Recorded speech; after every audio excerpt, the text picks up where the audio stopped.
on Fast Track News, on-campus early voting has concluded, and we are taking a look at yesterday's voter turnout and what their experience at the polls was like. Plus, we've got the latest updates on the housing lottery for Purdue residences. Stay with us to get all the steps that you will need to secure your housing. Also, we spoke with several families who have tailgated in the same spot for the last 40 years, and you won't want to miss their story. All your campus news, weather, and sports is straight ahead. Fast Track is back. Happy Friday, Boilermakers. I'm Denton Otero. And I'm Jasmine Studebaker. It's October 25th. Here's a look at your campus news for the week.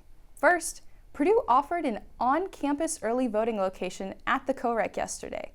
Voting took place from 10 a.m. until 4 p.m., and many students took the opportunity to cast their ballots. Reporter Cole Sand has the story. Purdue students lined up for close to an hour to cast in their ballots during Purdue's early voting period on Thursday, October 24th. The voting location was held at the co-rec, and ballots were accepted from 10 a.m. to 4 p.m. Outside of the voting center, there were students, demonstrators, local media, and even dogs. For some students, it was their first time voting in the presidential elections, and they were relatively pleased with how organized the voting process was. Yeah. Well, originally I was expecting the line to be a lot longer, so that was nice. I thought it was going to be wrapped around the co-rec even more than it was. And then upon going in, they had like a different type of machines than the ones that I knew they used prior, so that was a little bit different. I thought it was going to be like a touch screen rather than having the buttons on the side. I honestly thought it was a little harder, to be honest.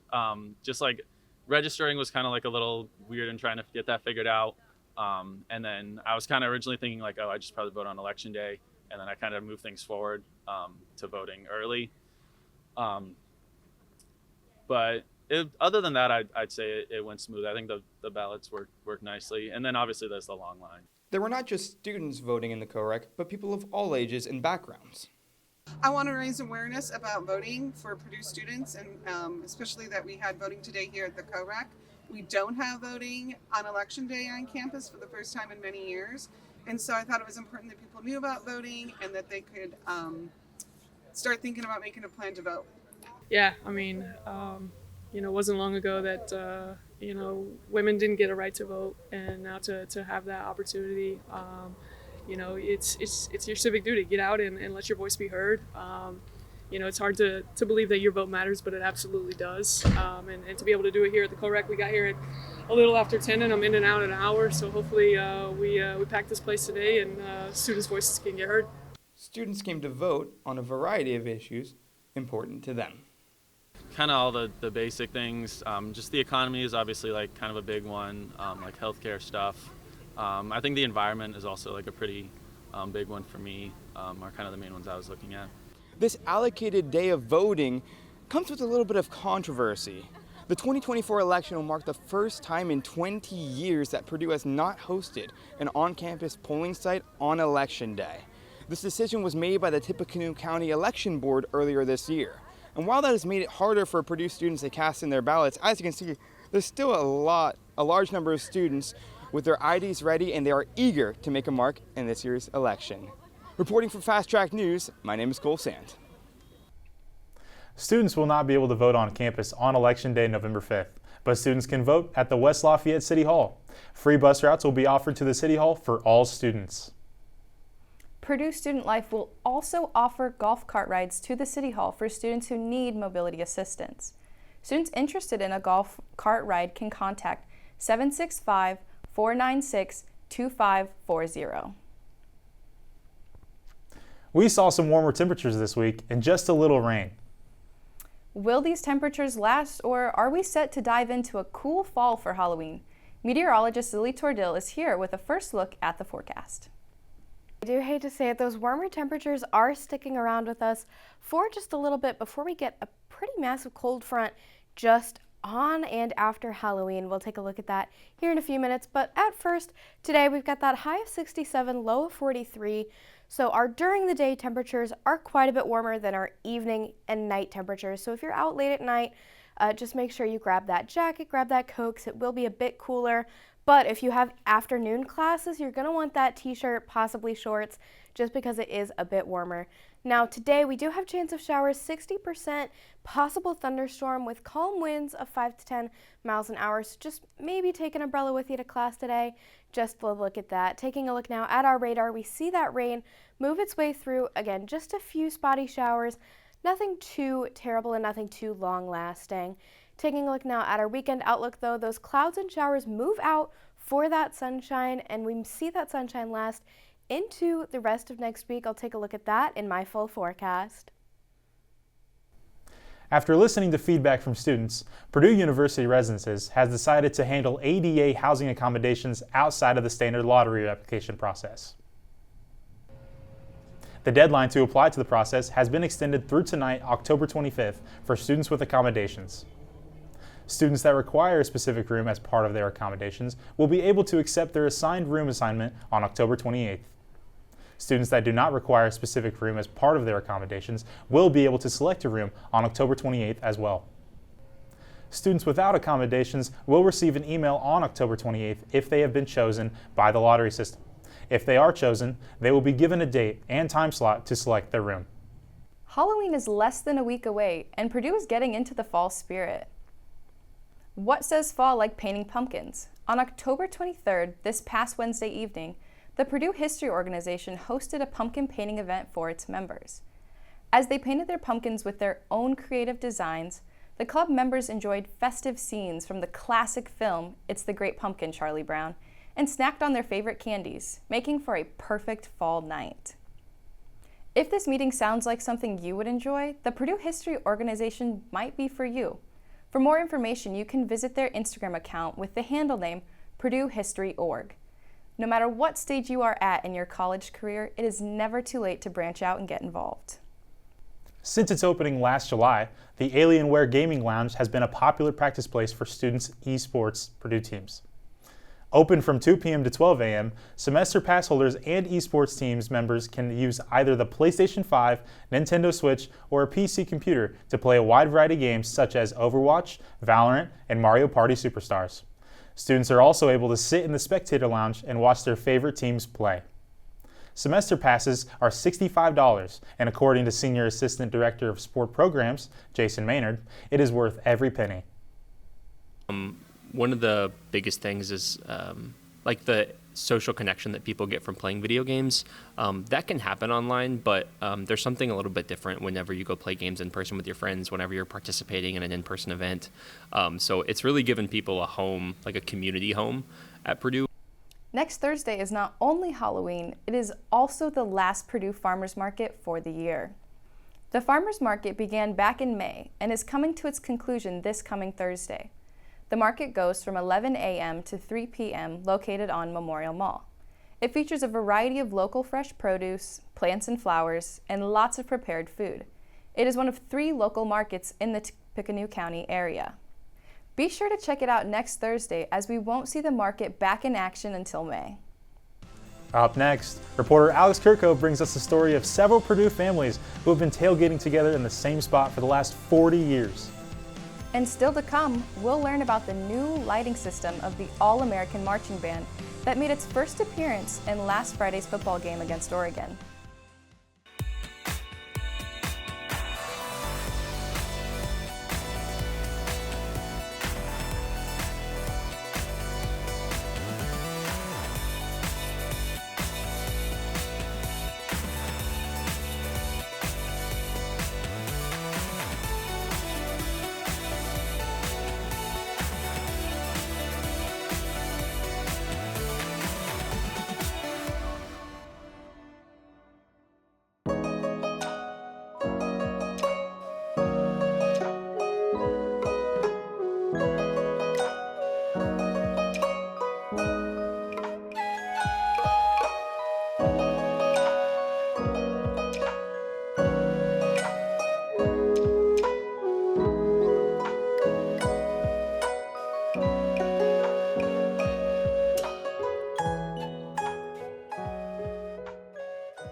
Tailgating for Purdue football games is a long-standing tradition for families and friends. But just how long can people keep their tailgates going? Our very own reporter, Alex Kirkove, came across a family that has been tailgating at the exact same spot for over 40 years and tells us why they keep coming back. Take a look.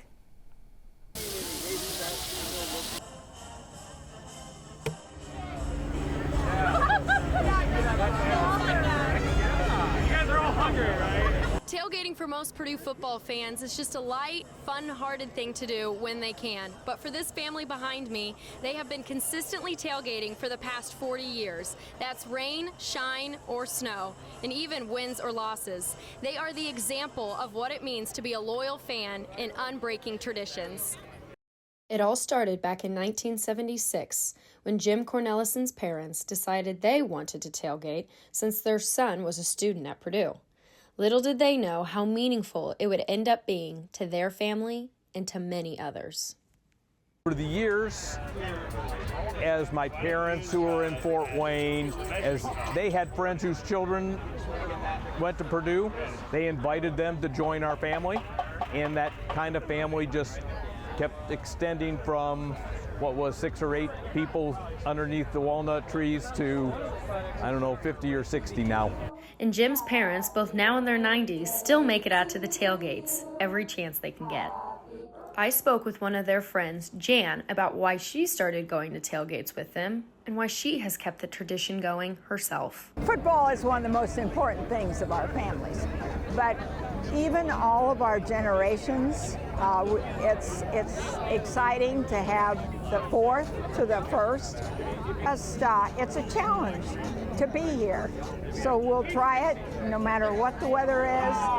It just brings a lot of excitement to be with our families. And not only is it meaningful to the older generations, but for the younger ones too. I spoke to a newer generation tailgater, Clayton, whose first game was at 2 weeks old for the Rose Bowl back in 2000. It's just, my obsession comes from loving my family, loving the people I hang out with every tailgate, and loving cooking for those people. That's my obsession. Maybe it's not about football, but it's about cooking and family. Getting to see firsthand their story and to see what joy it is to have everyone together shows just how important family traditions are. You know, I can't go to another person's tailgate at another school and feel the way I feel going to this tailgate. It doesn't feel the same because this is family, this is home, this is Purdue football. When everything around you is changing, you can always stick to what you know. And for these families, it's knowing that there's good food and a good time with family and friends underneath the walnut trees at the bottom of Slater Hill. Reporting for Fast Track News, I'm Alex Kirkove. Jim says that he remembers a time when those very walnut trees were tiny saplings back in 1976 when their family first started tailgating. And to put it into perspective, 1976 is the same length of time to us now as the year 2072 is. That is amazing dedication. During the Oregon game, the All-American Marching Band debuted a new lighting system entitled Project Emmerich. Project Emmerich, named for the first full-time director Paul Spotts Emmerich, is the most recent establishment in a long-standing tradition set back in 1935. Under the direction of Emmerich, the marching band became the very first to perform with lights on their uniforms and instruments. The most recent lights were created by current students, staff, and alumni. The band will use the lights for any future night games and the Lafayette Christmas Parade. Just ahead in my full forecast, we're going to talk about that sunshine that we see after that little bit of rain today. We are looking at warmer than average temperatures for just before Halloween. I'll talk about that cool down though just ahead, and I'll have your Halloween forecast all coming up. I was too busy. I'm sorry.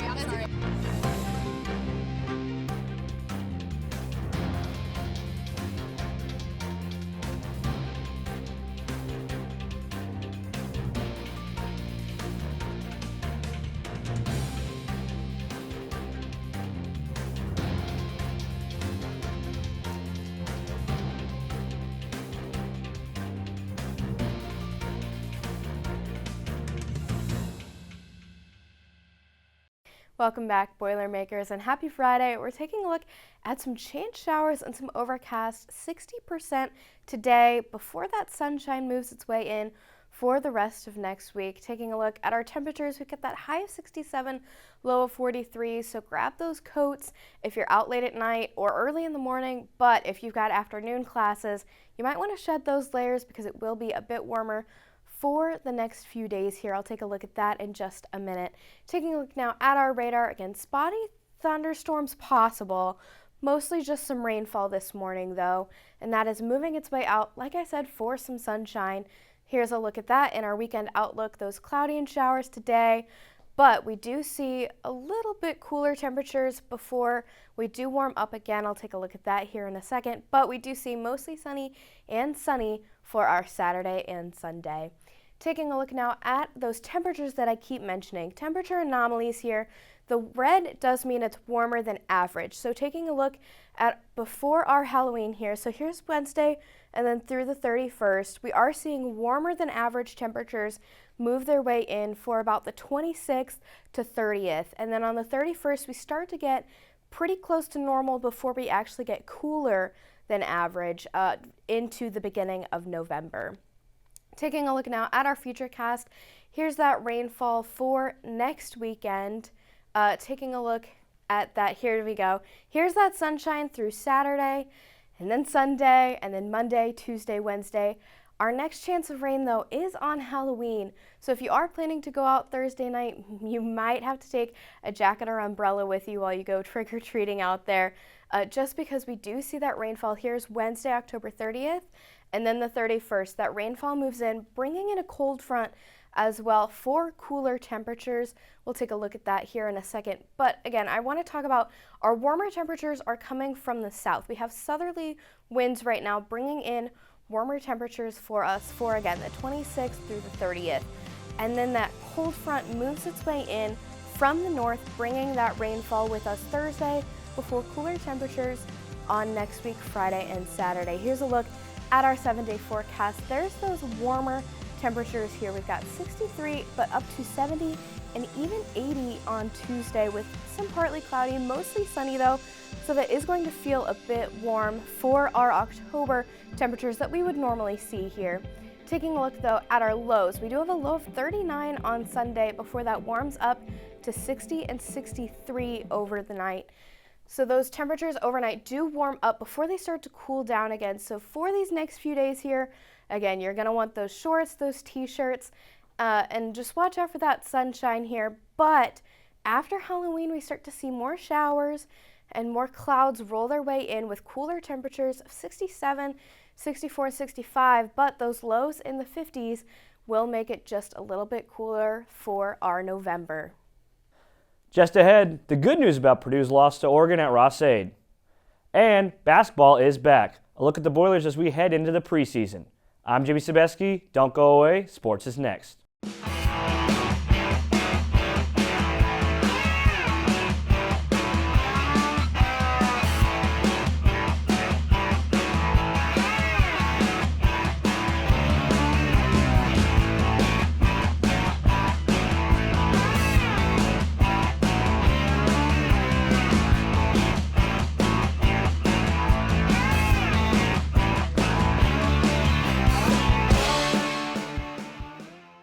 The Oregon Ducks made their way to West Lafayette last Friday for a matchup against the Boilermakers in Purdue's annual Hammer Down Cancer football game.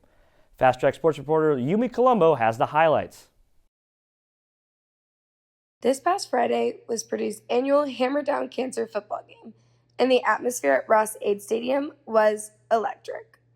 Fans packed the stands, bringing energy and support for a great cause. The Hammer Down Cancer initiative, held across various athletic events, unites the Boilermaker community's love for sports with its dedication to finding a cure for cancer. This year's game aimed to raise both awareness and funds for the Purdue Institute for Cancer Research, where cutting-edge research happens right on campus. The Boilermakers had their hands full against the second-ranked Oregon Ducks. Oregon quickly established dominance, scoring touchdowns on their first 3 drives. Quarterback Dylan Gabriel was instrumental, completing 21 of 25 passes for 290 yards, 2 touchdowns, and 1 interception. Running back Jordan James contributed with 10 carries for 50 yards and 2 touchdowns, marking his 5th consecutive game with a score. Tez Johnson was a key target, catching 7 passes for 66 yards and 1 touchdown. It's halftime here at Ross Aid Stadium with Oregon leading Purdue 21-0. Purdue's defense is struggling to contain Dylan Gabriel and Oregon's strong offense, but a shocking interception by Purdue gave the Boilermakers the ball with under a minute left in the half. Unfortunately, that possession was given up with a fumble, giving the ball back to the Ducks with seconds left in the half. The Boilermakers are going to have to increase their offense with the Ducks keeping up this momentum to keep up the game. There's still plenty of football left to play at Ross Aid Stadium. Purdue showcased their running game, recording a season-high 40 attempts for 208 yards, averaging 5.2 yards per carry. Reggie Love III led the way with 93 yards on 11 carries, achieving a career-best 8.5 yards per carry. The Boilers' rushing total marked the second highest allowed by the Ducks this season. Quarterback Ryan Brown made his second career start, completing 9 of 19 passes for 93 yards, while also leading the team in rushing with 14 carries for 48 yards. Devin Maccabee added 46 yards on 10 attempts. Through the fourth quarter, fans persevered despite the cold. Unfortunately, the Boilermakers lost to the Ducks 35-0. Reporting for Fast Track Sports, I'm Yumi Colombo. The Boilermakers have this week off, but mark your calendars for Saturday, November 2nd, when they return to Ross Aid Stadium to take on Northwestern at noon. Purdue volleyball dominated in a big rivalry match against IU last weekend. Fast Track Sports reporter Josh Warman has the story. Purdue volleyball had a record-setting crowd in their first match in Mackey Arena this season as they swept rival IU in the Monon Spike match. Mackey's sold-out crowd was the largest in Big Ten regular season history, with almost 15,000 fans in attendance. The Boilermakers used the big home crowd as fuel against the Hoosiers, never letting them get control of the match. Purdue set the tone early, out-hitting Indiana 36.8% to 20.5% in the first set. The team led 24-14 at set point before Indiana gained some ground with the late 4-0 run. But Purdue ultimately managed to hold the lead to win the set. The Boilermakers continued to take care of business in the second set, jumping out to a 14-5 lead. Hoosiers would cut that lead to just 3, but Purdue would go on an 11-3 run to close the set. In set 3, the Boilermakers hit 50% with no errors to close out IU in sweeping fashion. The team held Indiana to just 9 points, the fewest in a set in the rivalry's history since 2000. Key players for Purdue included Eva Hudson with the team leading 17 kills, Taylor Anderson with 28 assists and 10 digs, and Chloe Chacoin with 12 kills on 0 errors. Despite the record-setting audience, Coach Dave Shondell said his team was prepared for the uptick of crowd noise and made team communication a focus. Yeah, I mean, Holloway's pretty loud too. Yeah. I mean, it's a little, it's concrete building over there that's not that large, and you get 2,500 people in there, it gets pretty loud. This was louder, okay, but it gets loud over there too, so it wasn't a significant difference, but we talked about that beforehand. With the win, the Boilermakers reclaimed the Monon Spike Trophy after losing it last season. Purdue volleyball is now 41-11 in home matches against the Hoosiers all time and have won 20 of the last 22 Monon Spike matches. Purdue volleyball will be back at Mackey tomorrow night to take on Wisconsin. The theme for the crowd is Gold Out for the sold-out event. Reporting for Fast Track Sports, I'm Josh Warman. The Boilermakers have a short road trip to the East Coast next week before they travel to Bloomington for a rematch on November 8th. Coming off their dominant rivalry win over the weekend, the Purdue volleyball team heads back to Mackey Arena on Saturday as they take on the Wisconsin Badgers. The Boilermakers are red hot going into this weekend clash as they have won 7 out of their last 8 matches after the win against Ohio State on Wednesday. The 8th-ranked Badgers come in on a 7-game winning streak after a big win this weekend against number 11-ranked Oregon. Purdue had a big upset win over the Badgers last season, so be sure to come out to one of the greatest arenas in the country to watch the Boilermakers battle the Badgers. The game will take place tomorrow at 3:30. Basketball season is right around the corner. In anticipation of the upcoming season, Boilermakers participated in Fan Day this Saturday. Reporter Julia Blandford has the story.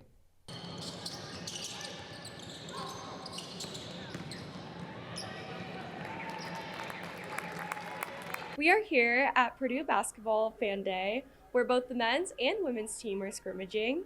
And a bunch of fans are coming in. It's an open event, and they're coming to see their favorite basketball players play. Hosted in Mackey Arena, the event was entirely free and open to the public. Fans woke up as early as 9 a.m. to watch their favorite Boilermakers play, starting with the women's team scrimmaging first. This event drew in a particularly younger crowd. When asked what excited them the most about this event, they had this to say. Just so I could have a lot of signatures and meet a lot of people. We came to get interviews and watch the scrimmages, and then we're gonna come back for the volleyball game. To see the basketball players up close. There were not only high hopes for this event, but for this season overall. Win the Big Ten, beat IU twice, and win it all. According to the Purdue Athletics website, this will be the lone opportunity to see the men's team in Mackey Arena before its exhibition game October 30th against Grand Valley State. The women's team will open its season on October 29th with an exhibition game against Indiana Tech. After playing in the NCAA championships last year, there is no doubt that this season is bound to be exciting and fan-filled. I am Julia Blanford reporting for Fast Track News. Boiler up! We'll get to see the Boilers in action with an exhibition this weekend. After a charity game last year with Arkansas, the Boilermakers will have another charity game against the 15th-ranked Creighton Blue Jays. The game will take place tomorrow at 8 from the CHI Health Center in Omaha, Nebraska. Purdue and Creighton had a chance to match up in the Elite Eight last season, but the Blue Jays were knocked out by Tennessee in the Sweet 16. The Boilermakers will have their hands full with senior center Ryan Kalkbrenner, who is one of the best defenders in the country. It will be a good test to see who will be the most effective down low to replace Zach Edey. Let's go to the pros now. Earlier this week, Zach Edey made his NBA debut with the Memphis Grizzlies when they played against the Utah Jazz. In his first regular season game, Edey struggled to make an immediate impact for Memphis. Edey was able to use his size to secure 5 points over 15 minutes, but at times his lack of speed made him look like a defensive liability. On offense, Edey shot 50% from the field and 20% at the line. Edey will look to improve on his first game and build momentum for the rest of the regular season. His next game takes place tonight as the Memphis Grizzlies travel to Houston to take on the Rockets. That's a wrap for sports, but stay tuned. Fast Track will be right back after this quick timeout. Hola from Spain. G'day, mates. Buenos dias. Bonjour. Hello from South Korea. I'm studying abroad in Valencia, Spain this semester. I'm studying abroad in Sydney, Australia. I'm studying abroad in Madrid, Spain. Studying at Seoul National University. At Issy Supero in Toulouse, France. And I'm really getting to enjoy meeting all the new people and the culture. How different it is from Purdue University. It is an absolutely fantastic experience. I'm living my best life. I can't wait to see you guys all overseas soon. A bientôt. Adios. Nos vemos en España. You're watching Fast Track News.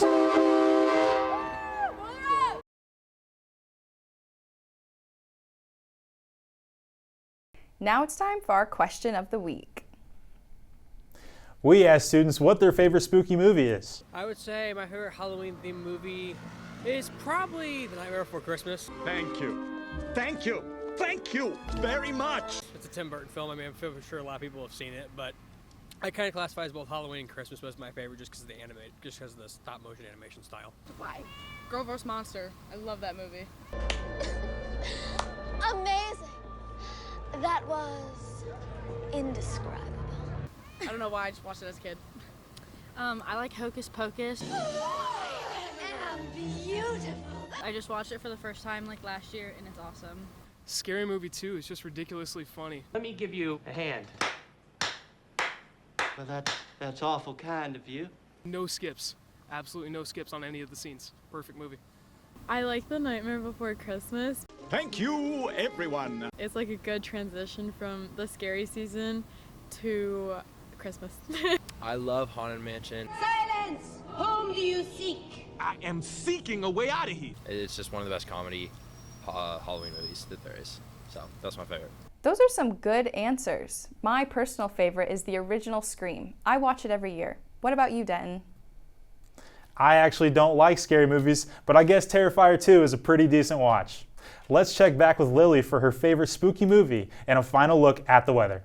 I have to say, I agree with those folks that said Nightmare Before Christmas. That is my personal favorite Halloween-themed movie. It's just a classic, and I love to cuddle up and watch it under some blankets, with some hot chocolate. But we are not in hot chocolate weather just yet. We are seeing those warmer temperatures stick around for just a little bit longer. We see 70 and even 80 next Tuesday with that sunshine. So those will feel warmer just due to that sunshine being there. Lows in the 60s right now for these next few days before we start to see a cold front move its way in next Thursday with that 67, 64, and 65, lows down in the 50s with those showers Thursday and Saturday. So just be aware of that. Again, if you're going out on Halloween, just be aware of that rainfall and make sure you bring a jacket with you. Hey Boilermakers, if you want more news, weather, sports, and behind-the-scenes footage, make sure to follow us on Instagram at Purdue Fast Track News. Check out our post from this week featuring women's basketball coach Katie Gerald's at the voting polls. If you have a story idea and want it to be shared, let us know in the comments. We'd love to connect and share your stories. Make sure to leave a like, comment, share, and repost to show everyone where you get your campus news. Have a great weekend and boiler up. That's a wrap on this week's show of Fast Track News. Thanks for tuning in. Be sure to check back with us next Friday for more news, weather, and sports. Have a great weekend, Boilermakers.